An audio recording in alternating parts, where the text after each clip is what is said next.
నమస్కారం ఘంటారావానికి స్వాగతం ముందుగా ప్రధాన అంశాలు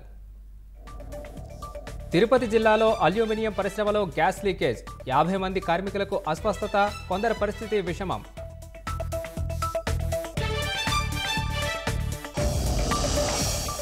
రాష్ట్ర వ్యాప్తంగా 9 లక్షల ఎకరాలకు ఫ్రీ హోల్డ్ సర్టిఫికెట్లు విశాఖ జిల్లాలోనే అతి తక్కువ ఇచ్చామన్న కలెక్టర్ మల్లికార్జున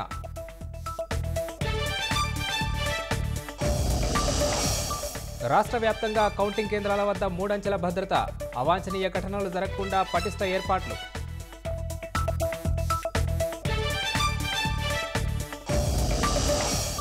గన్నవరంలో గంజాయి తరలిస్తున్న కర్ణాటక వ్యక్తులు అరెస్ట్ నగదు కారు కత్తులు స్వాధీనం